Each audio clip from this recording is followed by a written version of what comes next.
Hello students, आप सभी का एक बार पुनः स्वागत है। आज की इस वीडियो में अपन बात करने वाले हैं फॉरेस्ट्री के एक टॉपिक की, जिसमें से आपके क्वेश्चंस जो है आने की पॉसिबिलिटी हमेशा होती हैं। तो आज एक इस प्रकार का अपन सिस्टम पढ़ने जा रहे हैं जो बेसिकली आपके शिफ्टिंग कल्टीवेशन से रिलेटेड है। ठीक है, तो शिफ्टिंग कल्टीवेशन का आपको थोड़ा बहुत आइडिया होगा आई थिंक, और अगर आपको इसका आइडिया नहीं है तो अपन शिफ्टिंग कल्टीवेशन को भी जल्दी ही डिस्कस करने वाले हैं। तो शिफ्टिंग कल्टीवेशन, जैसा कि आपको थोड़ा बहुत आइडिया है कि उसमें आप जो फॉरेस्ट क्रॉप हैं उनको क्या करते हैं, अपन वहाँ से क्लियर करते हैं और उसके बाद में वहाँ अपन एग्रीकल्चर क्रॉप्स ग्रो करते हैं। और वो बेसिकली अपन जनरली नॉर्थ ईस्ट जो रीजन है, आपका नॉर्थ ईस्ट रीजन है जिसमें आपके इंडिया के जो आसाम है, छत्तीसगढ़ है, ठीक है, मध्य प्रदेश है, इन एरिया में ये बेसिकली यूज़ लिया जाता है।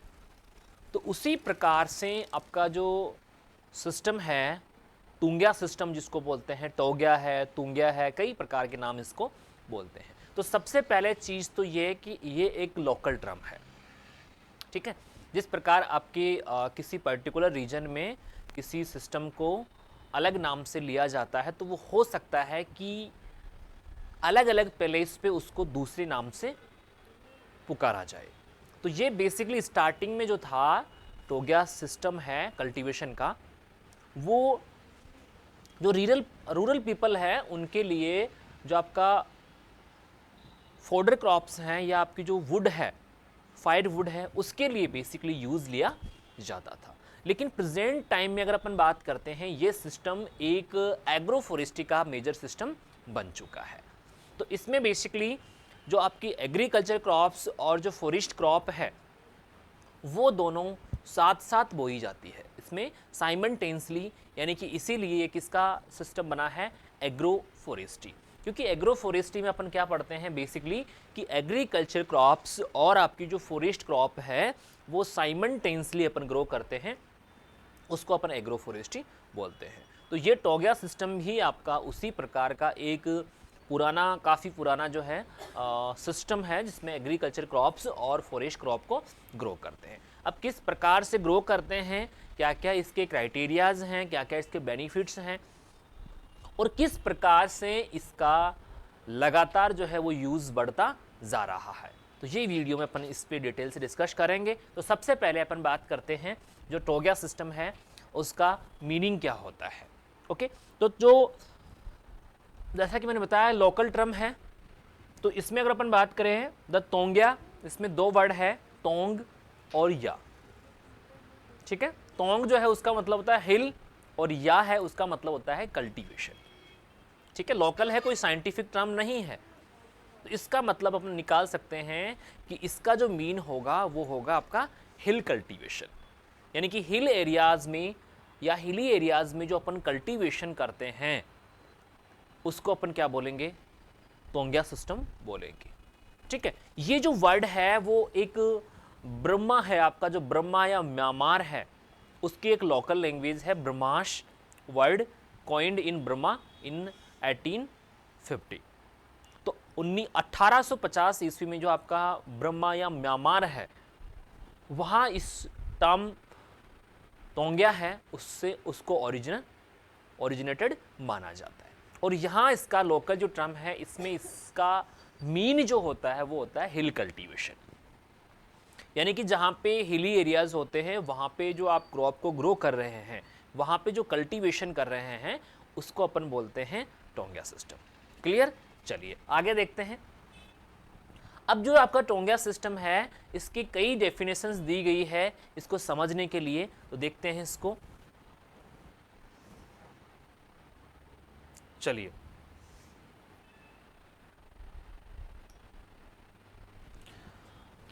The Taungya system is in a tropics like shifting cultivation a forerunner to agroforestry. तो शिफ्टिंग कल्टीवेशन के सिमिलर ही आपके प्लांट्स में ग्रो करेंगे ऐसा माना जाता है। The word is reported have originated in Myanmar, Burma and means it hills cultivation। ठीक है, हिल्स कल्टीवेशन से इसको कोरिलेट किया गया है। नेक्स्ट है originally it was local term of shifting cultivation, लेकिन वास्तविकता ये है कि ये एक लोकल एरिया में शिफ्टिंग कल्टीवेशन के लिए ही यूज लिया जाता है। ठीक है, यानी शिफ्टिंग कल्टीवेशन है जिस उसी को आपका लोकली टोंगिया कल्टीवेशन के नाम से जाना जाता है, लेकिन ये उससे अलग है। उससे क्या है, ये अलग है। किस प्रकार से अलग है अपन अभी इस वीडियो में डिस्कस करेंगे, लेकिन यहाँ आपको समझना है कि टोंगिया सिस्टम और आपका शिफ्टिंग कल्टीवेशन दोनों अलग अलग चीज़ों के नाम हैं। Originally it was local term of shifting cultivation and it was subsequently used to describe the afforestation method। और ये शिफ्टिंग कल्टीवेशन का ही एक लोकल टर्म है और ये किसको डिस्कस करता है, आपके एफोरेस्टेशन को। एफोरेस्टेशन और रीजनरेशन या रीफोरेस्टेशन में क्या डिफरेंस होता है आपको पता होना चाहिए। एफोरेस्टेशन की बात करते हैं, एफोरेस्टेशन किसी न्यू एरिया में जहाँ पर जो साइट है वहाँ लंबे समय से कोई फॉरेस्ट वेजिटेशन नहीं थी, उस एरिया में फॉरेस्ट प्लांट को ग्रो करना, उस एरिया में फॉरेस्ट क्रिएट करना आपका एफोरेस्टेशन कहलाता है। और रीफॉरेस्टेशन कहलाता है किसी फॉरेस्ट एरिया को अपन ने हार्वेस्ट कर लिया है, उसके बाद में उसको वापस से रीएस्टैब्लिश करना, उसको बोलते हैं रीफॉरेस्टेशन या फॉरेस्ट रीजनरेशन। क्लियर?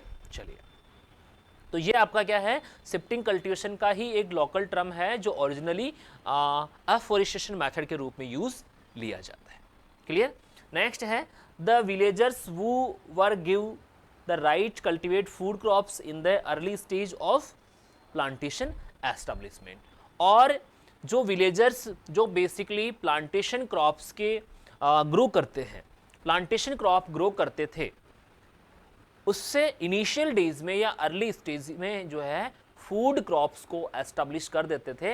यानी कि आपका जब तक आपका फाइनल जो क्रॉप है, प्लांटेशन क्रॉप है, वो डेंस ना हो, उससे पहले अपन उसमें इनिशियल स्टेज में जब वो छोटी अवस्था में हो, उस कंडीशन में अपन उसमें फूड क्रॉप्स को ग्रो करते हैं। इससे इसको कोरिलेट किया गया है या इसके लिए इसको यूज लिया जाता था। क्लियर? चलिए, अब अपन बात करते हैं आगे। नेक्स्ट है आपका, नेक्स्ट क्या है देखते हैं।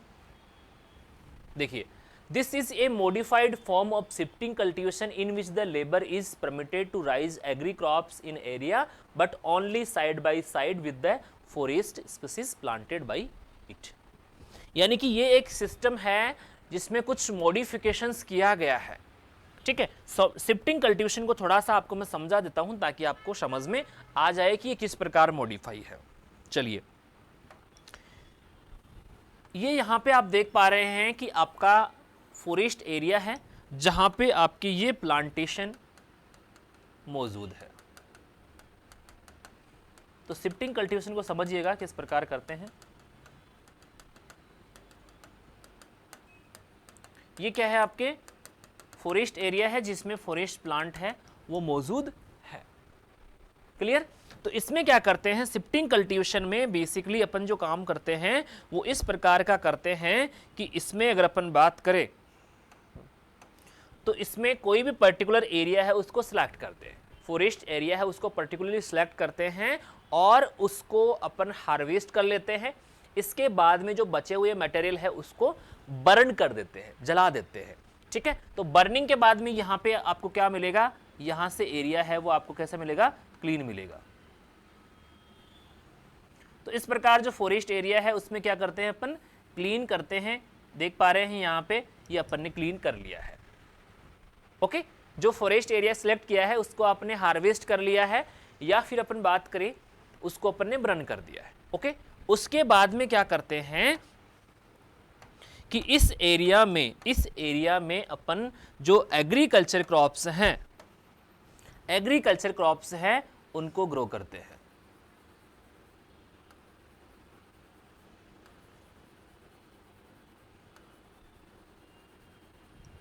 एग्रीकल्चर क्रॉप्स अपन ने ग्रो कर दी है।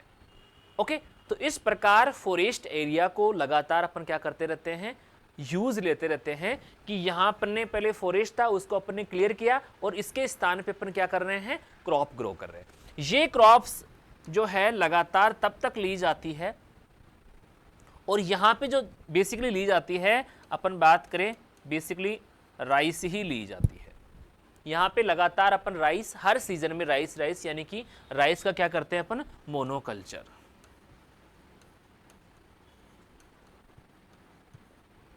क्या करते हैं, मोनोकल्चर।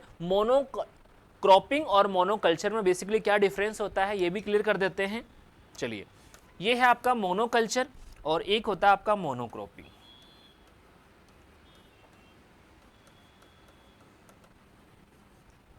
ठीक है, मोनोक्रॉपिंग का मतलब होता है कि किसी भी पर्टिकुलर ईयर में जो 3 सीजन होते हैं आपके, किसी भी पर्टिकुलर ईयर में जो 3 सीजन होते हैं, खरीफ, रबी, जायद, उसमें से पर्टिकुलरली किसी एक सीजन में ही प्लांट ग्रो करना, उसको बोलते हैं अपन मोनोक्रॉपिंग। जैसे आपका वेस्टर्न राजस्थान है, वहां पे क्या करते हैं अपन, केवल और केवल खरीफ सीजन में ही क्रॉपिंग लेते हैं, और आपके रबी और जायद में पॉसिबिलिटी नहीं है क्योंकि अवेलेबिलिटी ऑफ इरिगेशन फैसिलिटी नहीं होती है। तो इसमें पर्टिकुलर किसी एक ही सीजन में या पूरे साल में केवल एक ही क्रॉप को ग्रो करना क्या कहलाता है, आपका मोनोक्रॉपिंग कहलाता है। ओके, इसी प्रकार मोनोकल्चर किसको बोलते हैं कि जो मोनोक्रॉपिंग कर रहे हैं उसमें पर्टिकुलर अपन लगातार हर ईयर या लगातार जो एक क्रॉप ले रहे हैं वो सेम क्रॉप बार बार अपन क्या कर रहे हैं, रिपीट कर रहे हैं, तो उसको बोलते हैं अपन मोनोकल्चर। तो बेसिकली जो शिफ्टिंग कल्टीवेशन होता है, यहाँ पे आप फॉरेस्ट एरिया को क्लियर कर रहे हैं और उसके बाद में जो क्रॉपिंग कर रहे हैं वो हर बार अपन क्या बोलते हैं, यहाँ पे राइस बोलते हैं। ठीक है, तो इससे क्या होगा कि अगर अपन लगातार किसी पर्टिकुलर एरिया में सिमिलर क्रॉप्स ग्रो करते हैं तो उससे जो सोइल है उसकी क्या हो जाएगी, फर्टिलिटी क्या हो जाएगी, कम हो जाएगी। ओके, तो यहाँ पे आपका राइस को लगातार इसमें बोते रहते हैं, तब तक अपन प्रोडक्शन लेंगे। और आप सभी को पता है कि फॉरेस्ट की जो सोइल होती है उसमें होराइजन प्रेजेंट होता है, यानी कि ऑर्गेनिक होराइजन से रिच होती है। तो यहाँ पे लगातार अपन बिना किसी यूज ऑफ फर्टिलाइजर्स के, बिना किसी यूज ऑफ मैन्योर के लगातार 3 या 4 साल तक क्रॉपिंग ले सकते हैं। उसके बाद में जब आपकी यहाँ पे प्रोडक्टिविटी कम होने लगती है तो अपन इस एरिया से इस एरिया में क्या हो जाते हैं, ट्रेवल कर जाते हैं, और इसीलिए इसको क्या बोलते हैं अपन, लैंड रोटेशन। इसीलिए इसको क्या बोलते हैं, लैंड रोटेशन। और लैंड रोटेशन बेसिकली किसका अपोजिट है, आपका क्रॉप रोटेशन का। Land rotation is opposite to crop rotation. उसमें अपन क्रॉप को रोटेट कर रहे हैं, यानी उसमें फील्ड क्या होता है, सेम होता है, क्रॉप क्या होती रहती है, चेंज होती रहती है। यहाँ पे क्रॉप सेम है, सेम क्या रहेगी आपके, राइस रहेगा, और यहाँ पे फील्ड अपना चेंज होता रहेगा। इसीलिए इसको बेसिकली अपन क्या बोलते हैं, लैंड रोटेशन। तो लैंड रोटेशन है या शिफ्टिंग कल्टीवेशन है, ये इसी के नेम है। Okay, clear? किसी प्रकार का कोई डाउट है तो बता सकते हैं। ओके, उसके बाद में बात कर रहे हैं, दिस इज मॉडिफाइड फॉर्म। तो अब आपको मैंने शिफ्टिंग कल्टीवेशन बता दिया है कि इसमें ऐसे करते हैं, तो इसी शिफ्टिंग कल्टीवेशन को मॉडिफाई किया गया है। ठीक है, देखिए किस प्रकार मॉडिफाई किया गया है, यहां आप समझ पाएंगे। This is modified form of shifting cultivation in which the labour is permitted to raise agriculture crops in area but only side by side with the forest species planted by it. तो इसमें अपन forest plant को क्या कर रहे हैं, cut कर रहे थे, लेकिन आपका टोंगा जो सिस्टम है उसमें फॉरेस्ट प्लांट भी वहीं रहेंगे और आपकी क्रॉप भी वहीं रहेगी। ठीक है, यानी एक प्रकार से अपन मान सकते हैं कि ये एक प्रकार का इंटरक्रॉपिंग का टाइप ही है, जिसमें फॉरेस्ट प्लांट भी आपके मौजूद रहेंगे और आपकी क्रॉप्स भी क्या रहेगी, यहाँ पे प्रेजेंट रहेगी। उनकी प्लांटिंग थोड़ा अलग मैनर में की जाएगी, उनको साइड बाई साइड या उनके बीच में जो स्पेस होता है, वाइड स्पेस होता है, उसमें आपके जो फूड क्रॉप्स हैं उसको अपन ग्रो करते हैं। Clear?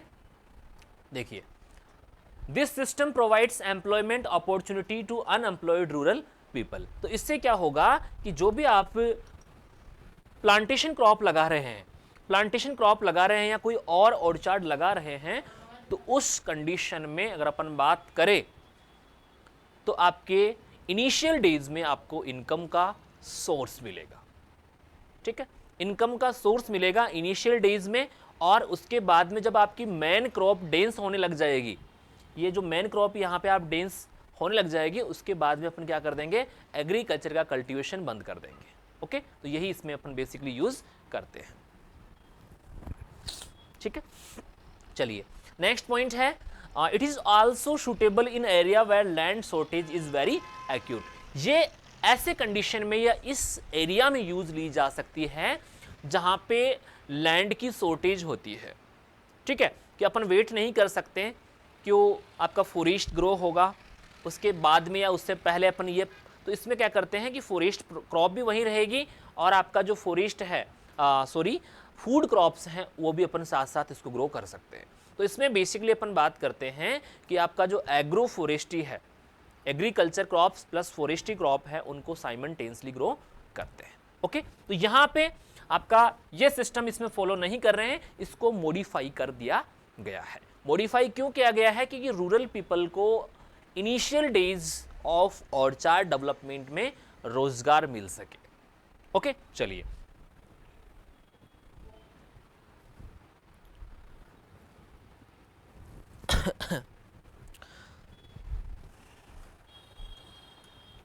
The practice consists of land preparation, tree planting, growing agriculture crops for 1 to 3 years until shade become too dense and then moving to repeat cycle in the different area। तो इसको shifting cultivation फिर क्यों कहा गया है? वो इसलिए कहा गया है कि इसमें जो साइकिल है अपन रिपीट करते रहते हैं। तो देखिए यहाँ पे अपन किस प्रकार का रिपीटेशन करते हैं, ये एरिया आपने सेलेक्ट किया, ओके, ये एरिया आपने सेलेक्ट किया है जहाँ पे आपको टोगा सिस्टम यूज करना है। तो इसमें बेसिकली क्या करते हैं कि आपका ये आपने फॉरेस्ट प्लांट या प्लांटेशन क्रॉप की प्लांटेशन की है,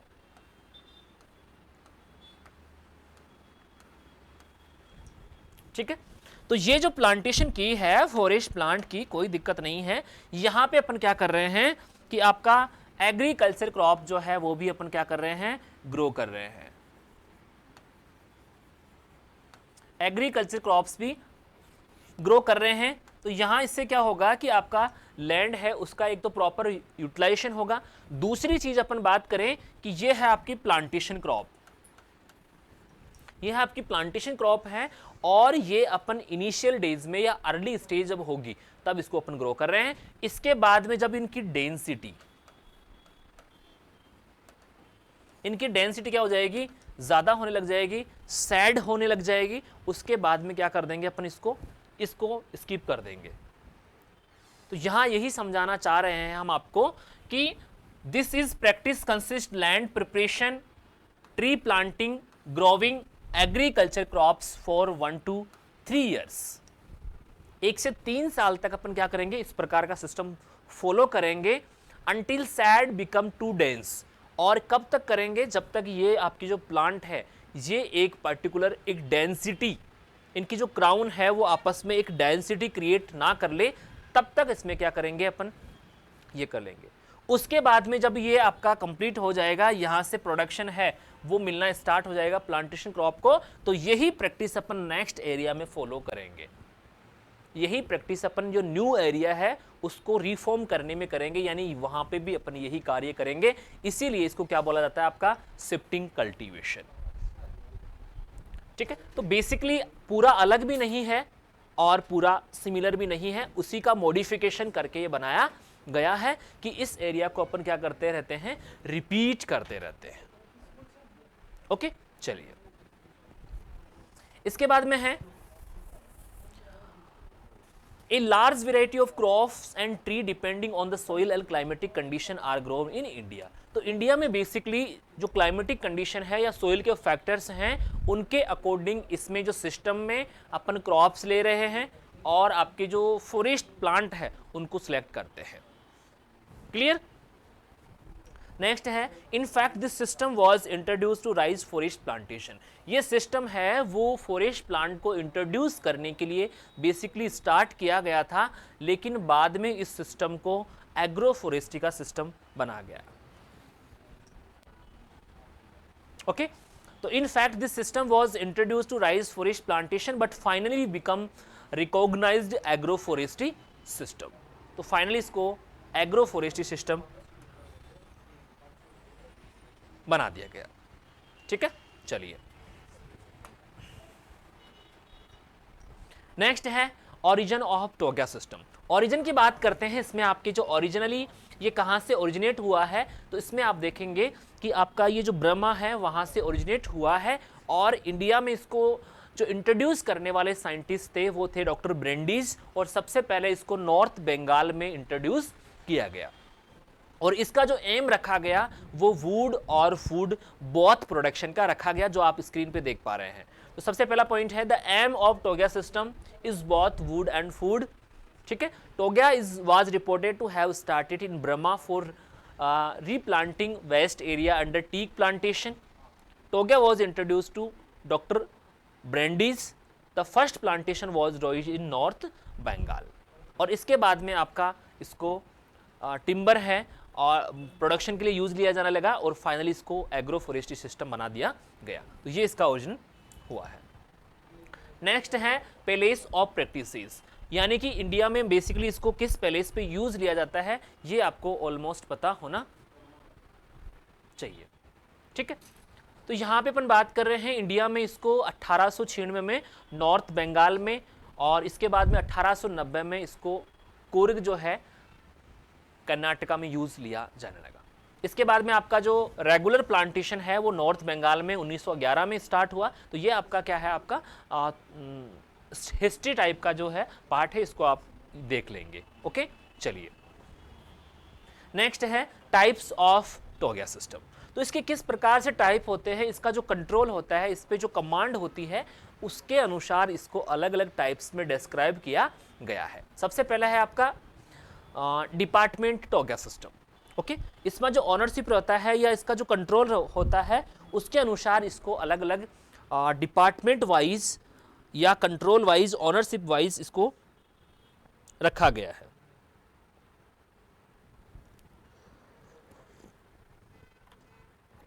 पहला है आपका डिपार्टमेंटल टोग्या।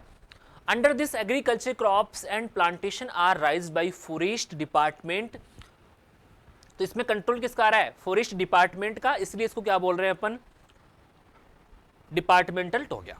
Department by employing a number of labours on daily basis. तो इसमें जो फॉरेस्ट डिपार्टमेंट है उसके द्वारा डेली बेसिस पे जो लेबर है उनको बुलाया जाता है, और फॉरेस्ट का ये मेथड है वो यूज लिया जाता है। The main M of rising crops along with plantation is keep down weed growth. और इसका जो मेन ऑब्जेक्ट है वो ये है कि प्लांटेशन क्रॉप में जो वीड प्लांट्स हैं उनकी ग्रोथ को किस प्रकार से अपन क्या कर सकते हैं, डाउन कर सकते हैं। इसके लिए जो प्लांटेशन एरिया होते हैं वहाँ पे आपकी एग्रीकल्चर क्रॉप्स को ग्रो करवाया जाता है, और किसके अंडर गाइडेंस में, आपका फॉरेस्ट डिपार्टमेंट, और लेबर है वो अपन रूरल पीपल या अर्बन जो पीपल है उनको चूज करते हैं। ठीक है, नेक्स्ट है आपका लीज्ड टोग्या। लीज्ड टोग्या का मतलब है कि आपका जो लैंड है, कोई भी ऑनर जो है वो किसी प्रोडक्टर है या जो इसमें एग्रीकल्चर करना चाहता है उसको देता है। तो जिसने इसको लीज पे लिया है वो बेसिकली इसमें हाईएस्ट रिटर्न चाहेगा। तो हाईएस्ट रिटर्न प्राप्त करने के लिए वो क्या करेगा, बेसिकली उसमें ज़्यादा से ज़्यादा क्रॉप है उसको ग्रो करेगा। तो इसके लिए बेसिकली क्या करता है, the plantation land is given on leased, the person who affords the highest money. तो वो क्या चाहेगा, ज़्यादा से ज़्यादा प्रोडक्शन चाहेगा। इसके लिए क्या करेगा, crops for specific number and years ensure care of tree plantation. तो इसके लिए वो ट्री प्लांटेशन है उसके साथ साथ एग्रीकल्चर क्रॉप्स को भी ग्रो कर सकता है, ताकि उसको इनिशियल डेज में जो पैसा मिलेगा वो उसके लीज का जो पैसा है उसको रिटर्न करने में हेल्प करेगा। ओके, नेक्स्ट है विलेज टोग्या। जितने भी आपके सिस्टम है इसमें सबसे मोस्ट इंपॉर्टेंट यही है। ओके, और यह क्वेश्चन आपके एसीएफ में पूछा जा चुका है कि विच ऑफ द फॉलोइंग टोग्या सिस्टम इज ए मैन या most successful method of this system. तो यहां पे आपको यह फर्स्ट लाइन याद रखनी पड़ेगी कि this system is most successful in tree system of टोग्या। इसमें आपके सबसे मोस्ट अप्रोप्रिएट या सबसे बेस्ट मेथड जो माना गया है वो यही मेथड माना गया है। इसमें क्या करते हैं, in this crop राइज्ड by people who have settled down in village inside the forest for this purpose. इसमें वो पीपल जो फॉरेस्ट एरिया जो है उसी में आपके आके क्या करने लग जाते हैं, सेटल हो जाते हैं। यानी आपने देखा होगा कोई एरिया ऐसे होते हैं जिनके चारों तरफ क्या होता है, फॉरेस्ट होता है और बीच में क्या होता है, उनका विलेज होता है। तो इसमें बेसिकली उन पीपल द्वारा आपका जो एग्रीकल्चर क्रॉप्स है वो उन फॉरेस्ट प्लांट के बीच में ग्रो किया जाता है। ठीक है, तो समझिएगा लाइन को, in this crop rise by people who have settled down in A village inside the forest for this purpose. तो इसके लिए स्पेशली वो फॉरेस्ट में ही आके क्या हो जाते हैं, सेटल हो जाते हैं। Okay, usually each family has about 0.8 to 1.7 hectare land for rice tree and cultivated crop for 3 to 4 years. और इस सिस्टम में बेसिकली ये एरिया एक फैमिली को मिलता है। तो उसको आप क्या करेंगे, स्टार लगा देंगे। ये मोस्ट इंपॉर्टेंट क्वेश्चन यहाँ से बनने के चांसेस होते हैं कि यूजुअली एक फैमिली को कितना एरिया यहाँ पे अलॉट होगा। ठीक है, तो ये आपका 0.8 टू लेके 1.7 हेक्टेयर है लैंड आपको यहाँ पे ट्री है वो ग्रो करने के लिए मिल रही है। और इसके साथ ही अपन इसमें 3 से 4 साल तक, ठीक है, एवरेज है उसमें 1 से 3 साल तक होता है, लेकिन उसके बाद में डिपेंड करता है कि आपके जो प्लांट है उनका नेचर क्या है। अगर वो 1 से 3 साल में डेंस नहीं हुए तो अपन लगातार क्रॉपिंग करते रहते हैं। क्लियर, तो इसमें कोई डाउट नहीं होना चाहिए कि इसमें बेसिकली मैक्सिमम टाइम है वो 1 से 3 साल। इसके अलावा जो क्रॉप है उनका नेचर है, उनकी डेंसिटी है, उस पर डिपेंडेंट होता है। ठीक है, चलिए नेक्स्ट है tree and crops grown in टोग्या। जो ट्री बेसिकली अपन सेलेक्ट करते हैं या फिर आपके जो क्रॉप्स यहां पे अपन सेलेक्ट कर रहे हैं उसका जो डिपेंडेंस होता है वो डिपेंड करता है वहां की क्लाइमेटिक कंडीशन, वहां के एडेफेक्ट फैक्टर और लोकल डिमांड। ओके, तो ये विशेष रूप से आप फोकस करेंगे कि इसमें कौन सी क्रॉप सेलेक्ट करेंगे। बेसिकली ऐसी क्रॉप सेलेक्ट करेंगे जो उस लोकल एरिया में ग्रो हो सकती है या अडेप्टेशन हो सकता है। ठीक है, और दूसरा वहां की क्लाइमेटिक कंडीशन उस सिस्टम के लिए या उस प्लांट के लिए सूटेबल है या नहीं है। ठीक है, तो देखते हैं कुछ। तो बेसिकली जो आपके नॉर्थ ईस्ट स्टेट हैं उसमें अपन बात करें, उत्तर प्रदेश है, आंध्र प्रदेश है, केरला है, वहाँ पे कुछ प्लांट्स और आपके कुछ एग्री क्रॉप्स हैं उनको बेसिकली ग्रो किया जाता है। तो उनका थोड़ा सा आपको आइडिया होना चाहिए। तो यूपी में अपन बात करते हैं, जैसे आपको for example Shorea robusta, Tectona grandis, Acacia catechu, Dalbergia sissoo, eucalyptus species और पॉपुलस। तो ये कुछ प्लांट्स हैं जिनके नेम आपको याद करने पड़ेंगे। तो ये सिर्फ इतना बताना चाह रहे हैं कि इस लोकल एरिया में अपन इन फॉरेस्ट प्लांट को सिलेक्ट कर सकते हैं और वहाँ पे जो लोकली जो क्रॉप्स ग्रो की जाती है उनको सिलेक्ट किए जाते हैं। ठीक है, तो उनको आप थोड़ा सा आइडिया रखने के लिए इनके नेम है उनको डिस्कस करेंगे। फॉरेस्ट प्लांट के आपको नेम जो है ऑलमोस्ट 100 प्लांट के नेम है, उनके कॉमन नेम, उनके साइंटिफिक नेम आपको याद करने पड़ेंगे, क्योंकि आपके फॉरेस्ट्री जो सब्जेक्ट है इस बार का जो पेपर है उससे जो पूछे गए हैं क्वेश्चन वो उनके कॉमन नेम से ना पूछ के उनके साइंटिफिक नेम से पूछे गए हैं। तो पहले आपको इतना क्लियर होना चाहिए कि ये जो कॉमन नेम यहाँ नहीं दिया गया है, इसका कॉमन नेम या उसका साइंटिफिक नेम अगर दिया हुआ है तो इसका कॉमन नेम आपको फाइंड आउट किया जाना है। ठीक है, जैसे अकेसिया जो केटेचू है, टिक्टोना ग्रैंडिस है, तो उनका नाम, कॉमन नेम और उनका साइंटिफिक नेम आपको पता होना चाहिए। तो ये कुछ लोकली आपके अलग अलग स्टेट में क्रॉप्स हैं वो ग्रो की जाती है, ये इनका विशेष रूप से आप ध्यान रखेंगे। नेक्स्ट है आपके आसाम, तमिलनाडु, अंडमान निकोबार, आइसलैंड और महाराष्ट्र में जो ग्रो की जाने वाली प्लांट हैं और आपकी फॉरेस्ट प्लांट है। ठीक है, इसी प्रकार आपके त्रिपुरा है, वेस्ट बंगाल है और कर्नाटका है, ये आपको नोट्स हैं उसमें मिल जाएंगे। लास्ट है आपके एडवांटेज ऑफ टोगा सिस्टम। देखिए जिस प्रकार से आप टोगा सिस्टम है उसको लगा रहे हैं तो उसका कुछ उद्देश्य होता है, और वो उद्देश्य किस प्रकार आपका फुलफिल होगा इसको समझने के लिए आपका एडवांटेज समझना जरूरी है। ठीक है, पहला पॉइंट है artificial regeneration of forest is obtained cheaply. इस सिस्टम में आपका एफोरेस्टेशन या आर्टिफिशियल जो रीजनरेशन है वो चीपली मेथड से क्या हो जाएगा, एस्टेब्लिश हो जाएगा। ओके, यानी कि अभी जो है इसको एग्रो फॉरेस्ट्री का सिस्टम माना गया है, तो बेसिकली आपको एफोरेस्टेशन या रीजनरेशन में हेल्प कर रहा है। दूसरा है problems of unemployment are solve. तो जब आप फॉरेस्ट प्लांट को ग्रो करते हैं और इनिशियल डेज में आपको कोई एम्प्लॉयमेंट है उसकी अपॉर्चुनिटी नहीं होती है, तो उस इनिशियल डेज में आप क्रॉप्स जो ग्रो करते हैं तो उससे इनिशियल डेज में भी आपको जो लेबर है वो रखना पड़ेगा, और लेबर रखने के लिए आपको बेसिकली जो रूरल पीपल है उनको आप अपॉइंट कर सकते हैं, तो उनके लिए एम्प्लॉयमेंट का जो अपॉर्चुनिटीज़ है वो बढ़ जाएगी। ओके, नेक्स्ट है helps toward maximum utilisation of site. और इससे क्या हो रहा है कि आप फॉरेस्ट प्लांट के साथ साथ एग्रीकल्चर क्रॉप्स भी ग्रो कर रहे हैं, तो जो साइट है आपका वहाँ का, उस साइट का मैक्सिमम से मैक्सिमम क्या होगा, यूटिलाइजेशन होगा, उससे पर यूनिट आपको क्या मिलेगा, ज़्यादा से ज़्यादा प्रॉफिट मिलेगा।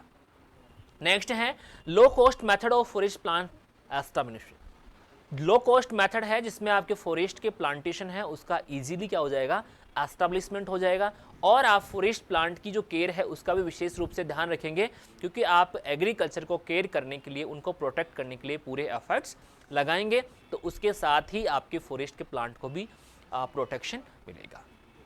नेक्स्ट है in every case highly remunerative to forest, और इससे जो फॉरेस्ट का जो आपको रिटर्न मिलेगा वो मैक्सिमम मिलेगा। नेक्स्ट है provision of food crops from forest land and weed climber growth. तो यहाँ पे क्या मिलेगा कि आपको एग्रीकल्चर क्रॉप से जो फूड मिल रहा है वो किस लैंड से मिल रहा है, फॉरेस्ट क्रॉप के साथ साथ मिल रहा है, साथ ही वहाँ पे जो वीड है और जो क्लाइंबर है उनकी ग्रोथ क्या हो जाएगी, रिड्यूस हो जाएगी। तो इस प्रकार ये आपके लिए क्या हो जाएगा, प्रॉफिटेबल होगा। ओके,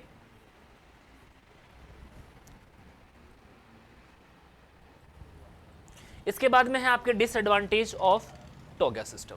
तो देखिए यहाँ पे आपको पता है कि जब किसी चीज़ के प्रॉफिट होंगे तो ऑब्वियसली उसके लॉस भी होंगे। तो यहाँ अपन बात कर रहे हैं कि जिस प्रकार इसके कुछ प्रॉफिट हैं उसी प्रकार कुछ लॉस आपको दिखाए गए हैं, जिसमें पहला है आपका loss of fertility and exposure the soil. तो फर्टिलिटी का लॉस क्यों हो रहा है, क्योंकि इसमें मैक्सिमम प्लांट पॉपुलेशन अपन अचीव कर रहे हैं, नंबर ऑफ प्लांट्स भी ज़्यादा होंगे और क्रॉप्स भी ज़्यादा होंगी, तो उस कंडीशन में सोइल की फर्टिलिटी क्या हो जाएगी, डिक्रीज हो जाएगी। साथ ही सोइल को जो न्यूट्रिएंट्स वगैरह है उनको ज़्यादा अपन क्या कर रहे हैं, एक्सपोज कर रहे हैं प्लांट के साथ। दूसरा है डेंजर ऑफ एपिडेमिक्स। तो इसमें आपके जो एपिडेमिक्स हैं उनके चांसेस भी ज़्यादा होते हैं। नेक्स्ट है लीगल क्रिएटेड प्रॉब्लम्स। तो लीगली है कई प्रकार की प्रॉब्लम्स हैं उनको क्रिएट हो सकता है। नेक्स्ट है susceptibility of land to accelerated erosion increased and it is a form of exploitation of human labour. तो ये यहाँ पे आपका लैंड है वो जो इरोजन है उससे क्या हो जाएगी, प्रिवेंट नहीं हो पाएगी, क्योंकि आप उसमें लगातार क्या करेंगे, टिलेज ऑपरेशन करेंगे, तो वो उसमें एक्सेलरेटेड जो है वो बढ़ जाएगा, और साथ ही आपका जो ह्यूमन लेबर है उसका यूटिलाइजेशन यानी कि उनका एक्सप्लोटेशन होगा, क्योंकि यहाँ पे लेबर की आवश्यकता ज़्यादा से ज़्यादा होगी। तो ये कुछ प्रॉब्लम्स हैं जिनके कारण टोगा सिस्टम है उसके डिसएडवांटेज यहाँ पे आपको डिस्प्ले किए गए हैं। ठीक है, तो इस वीडियो में अपन ने ऑलमोस्ट जो टोगा सिस्टम है उसके बारे में जो डिस्कशन किया कि आपका शिफ्टिंग कल्टीवेशन से सिमिलर ही ये टॉपिक है, जिसमें आपकी जो एग्रीकल्चर क्रॉप्स हैं और आपकी जो फॉरेस्ट के प्लांट हैं उनको अलग अलग ना लगा के एक साथ ही लगाया जाता है, एक साथ ही लगाया जाता है बेसिकली, ताकि आपका जिस प्रकार शिफ्टिंग कल्टीवेशन है, शिफ्टिंग कल्टीवेशन इरोजन को क्या करता है, बढ़ाता है, प्रमोट करता है, तो उस प्रमोशन के लिए या उस प्रोमोट का जो लॉस है उसको रिड्यूस करने के लिए आपके शिफ्टिंग कल्टीवेशन को मॉडिफाई कर दिया गया है। और उस मॉडिफिकेशन का रीजन और प्रॉफिट यही है कि आपका एग्रीकल्चर क्रॉप भी वहीं पे ग्रो होगी और आपकी जो प्लांटेशन क्रॉप है उनको भी ग्रो किया जा सकता है या फॉरेस्ट प्लांट को भी ग्रो किया जा सकता है। तो अल्टीमेटली जो आपको प्रॉफिट मिलेगा वो as compare to single cropping ज़्यादा मिलेगा। और यही आपका टोग्या सिस्टम, जिसमें विलेज टोग्या सिस्टम है, सबसे मोस्ट अप्रोप्रिएट सिस्टम माना गया है। ओके, तो आई होप आपको ये टॉपिक ऑलमोस्ट समझ में आया होगा। किसी प्रकार की कोई डाउट हो तो वो आप कमेंट बॉक्स में कमेंट करके बता सकते हैं। नेक्स्ट वीडियो में अपन नेक्स्ट टॉपिक की बात करेंगे। आज के इस वीडियो में इतना ही। बहुत